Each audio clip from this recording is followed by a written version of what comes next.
Hello everyone, there you are. Ohayo gozaimasu. And at the risk of going overboard on Kurosawa Kiyoshi, I present to you today for your delectation another video about this director, albeit one with a subject that I think is particularly significant and that has generally, in my experience of watching his films and reading around people's engagements with his films, not one that has been overly prevalent in critical discourse, and where people have mentioned it has tended to be left completely unexplored. It's often tossed out in reviews with the sort of implication that the point of making the assertion is, obvious in and of itself, and little, if any, further elucidation is required. I'm talking about the subject of comedy, of black comedy. As I said, I've heard throwaway references to how darkly comic Kurosawa's films can be. Indeed, I've made reference myself in my recent videos to how darkly comic his work can sometimes be. And in point of fact, it's those comments on my part that have actually sort of facilitated this particular train of thought that has set me on this track to analyse this aspect of his work, because it seems to me that the term comedy is one that, perhaps like horror, perhaps like most key genres, and we must never forget that Kurosawa is a genre filmmaker first and foremost, there is conjured up for a potential audience, and the concept of genre is as much about selling products in a marketplace as it is about anything else. But it conjures up a certain sort of series of expectations that are then fulfilled or otherwise. Most obviously, in an audience finding a particular film funny or not, or horrific or not, or, romantic or not, moving or not, There's obviously a lot more to say than this, but that is the point of, or one of the key points that is often forgot about a genre system. It's about organising films in such a way that they present to a prospective audience a picture of the type of experience that audience will have, may have, if they choose to watch this particular film. Of course, whether or not something is funny is entirely in the eye of the beholder. People will either find a film, a situation, a one-liner, what have you, humorous, or they won't. And while we do have, obviously, as with any genre, subgenres of comedy that sort of break down the specific style of the comedy, the specific focus, the specific intent, the specific execution, if you like, there's still a sense of a kind of interesting sort of no man's land, a hinterland or liminal space between the packaging of a particular experience that reaches out to a potential audience, and the fact that by the very nature of the beast, many sections of the audience, whether we're thinking about demographics broken down by age, gender, race, nationality, what have you, will probably react in different ways, i.e. will find some comedy more appealing and funny than others, will like some things that others will not like.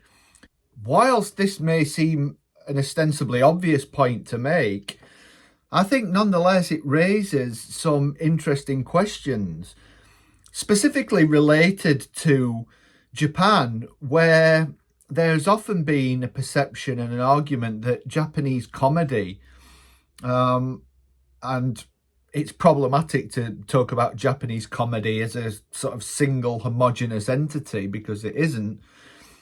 But popular perceptions from the outside of what constitutes Japanese comedy are often seen to travel very badly, i.e., those in the West often find them quite unfunny. Often the sort of pop cultural aesthetic of someone like Kitano Takeshi and his early forays into the phenomenally popular comedy style of a stand-up duo. His was the Two Beats. That's how he found fame as part of a manzai comedy duo, with a lot of mugging, a lot of slapstick, a lot of very rapid wordplay that translates with great difficulty, and oftentimes the jokes and some of the finer points of the humour are lost. That is where Kitano made his name, and then obviously he sort of developed that when he became a TV personality through shows like Takeshi's Castle. And this, for better or worse, is often seen as the sort of arbiter of what Japanese pop culture in general, but comedy specifically, is like. And it's often seen to be a sort of no-go area for anyone, or for most, let's say, outside of the country. Some of you may be anticipating clearly the direction I'm going here if you saw the video I uploaded recently about the Sui collection and problems inherent in constructing, curating, disseminating Japan through art and culture, especially for a foreign gaze.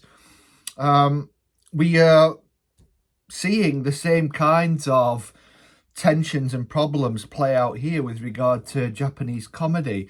The perception often is that the lowbrow, crude, slapstick, very performative in terms of putting on the persona of a straight man and a sort of goof, if you like. These are all things that have fed, potentially continue to feed into views that those of us outside of Japan may come to hold about what constitutes Japan. If we have been exposed to and seen, even if we've enjoyed such comedies as manzai, or another prevalent form called owarai, which is similarly, it's not a sort of stand-up double act, but the tone is very similar. Even if we've enjoyed these, we may find, even unconsciously, subliminally, our views of Japan and the Japanese being shaped and coloured in one way or another, affected by this material. In a sense then here, this discourse positions Kurosawa as a key Japanese auteur, one whose engagement with Japan, which has typically been circumspect, has not delved overtly, on every occasion at least, with the realities, quote unquote, of contemporary Japanese society and politics. It actually positions him more deeply, more interestingly, as a Japanese filmmaker, because through his work, we kind of are challenged to address for ourselves what we each understand as being Japanese. What does it mean to be a Japanese director, a Japanese auteur? How is this constructed, and what ramifications are there of this? It sounds like I'm reading a lot into this, but given how sort of ostensibly unfunny his work is from the point of view of overtly leaning into comedy, any sense of a reaction to his work that finds humour in whatever guise, I think says more about us than it does about Kurosawa and the films themselves. I'll address this a little bit more with specific case studies in part 2. What else I think is significant here is the extent to which, to my mind, comedy and horror are complementary, in some ways mirrored sides of cinematic generic sort of constructs. What I mean here is that both are defined by, I think, excessive sort of emotional outpouring. So laughter on the one hand at one end of the spectrum, and fear, tension, which is typically built up and then released at various key moments at the other end of the spectrum. So they are both, I think, genres that audiences particularly get a lot out of seeing in a communal environment, i.e. with other people, in a cinema, in a theatre. I think there is a lot to be said for the way that laughter on the one hand and fear on the other can become almost contagious and can create a viewing experience that is quite unique to these genres. To this end, what we also see is a kind of curious interpenetration, if you like, specifically where horror is concerned and where laughter can be used to sort of mask fear or to, in some ways, overwrite tension or a fearful response to something.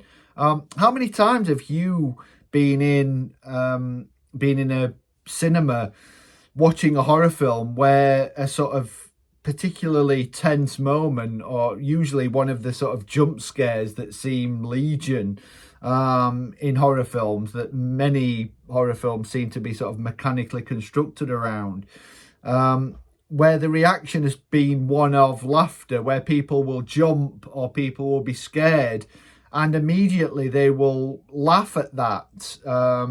And this is something that we experience quite a lot. Certainly I have. I'm sure you're the same. And I think there's quite an interesting sort of psychological mechanism at play here that, as I said, sort of masks or attempts to subsume fear. At least in a communal environment, I would like to bet that people watching horror films by themselves almost never, certainly it's never been my response that one would watch a horror film by oneself and laugh if you're particularly frightened, try and sort of overwrite your fear. I think there's something performative about it, something that is related to a sense of trying to appear to be a certain thing in a communal or a public environment. So to downplay any sense that you're actually feeling fearful or tense or afraid that the material is sort of affecting you. And laughter, I think, effectively masks that and kind of allows us to present a facade. And it also allows us, I think, individually to process what we've seen. that if we laugh at it, we are in some ways distancing ourselves from it, and thereby suggesting that, or inferring that, there's a sort of superiority to the material, that it's not really affecting, it's not really personal, it hasn't sort of hit us where we live, if you like. So I think laughter and fear, the comedy genre and the horror genre, are kind of intimately intertwined and overlap to a significant extent. So the case study of someone like Kurosawa, who doesn't lean into comedy at all, but whose work has provoked a response that suggests that it's blackly comic, is really interestingly placed to kind of study or try and get a handle on this aspect of these two genres. In other words, I don't think that Kurosawa's work lends itself to the kind of mechanical jump scares that so many horror films in the West have become sort of focused on and built around, and that provoke laughter, maybe as a defense mechanism, maybe performative laughter. And neither do they, I think, offer anything overtly comedic. So, as I said before, the approach to them as comedy, finding certain scenes funny, is a very sort of personal response, a very individual response, rather than something that is informed by communality, by the specific means by which people watch horror films in public. So there's a specific dynamic here that is quite interesting to unpick. I think in some regards it has to do with the sort of blank, ambiguous, abstract, often allegorical nature of Kurosawa's work. I think laughter can mask a sense that people are not fully engaged with or engaging with, however much they like the film or otherwise. These deeper strata of mystery that run like fault lines through the very sort of DNA of his narratives. I think finding them sort of funny is a way of, I don't want to say opting out of these mysteries, but of perhaps not following them through to the extent that we might. I think this is especially interesting in the context of Japan, where comedies have often been quite broad or have drawn on very broad slapstick traditions, whether that's sort of the pure slapstick of something like Kitano Takeshi's Getting Any, or whether it's the sort of radical comedies of Oshima Nagisa, films like from the 60s, Death by Hanging, Three Resurrected Drunkards, etc., which play on very broad tropes of exaggerated physical comedy, and the play on recognizing and performing types. There's a famous line in Death by Hanging where everyone is told to act Korean, in order to draw our attention to how types, archetypes, stereotypes are sort of constructed and reductively disseminated, and result in, prejudice, oppression, bias, etc., etc. So this is, if there is such a thing as sort of Japanese comedy, certainly on screen, then I think largely this is the sort of default mode, and it's a world away. It's the polar opposite of Kurosawa Kiyoshi's work.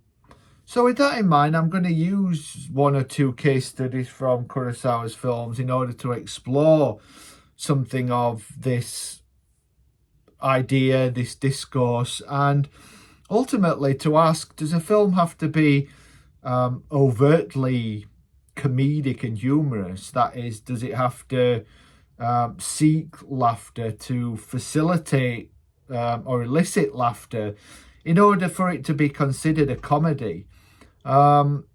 This is perhaps a reductive question on the surface at least, but hopefully you'll come with me, we can have a dialogue, and I'm going to probe some of the finer points of this and see what we can come up with as a means of extending our understanding of Kurosawa's work. As always, thank you very, very much for giving me your time and attention. I look forward to speaking to you again soon in the next video, which, as I've said, will feature a case study. And till then, bye for now.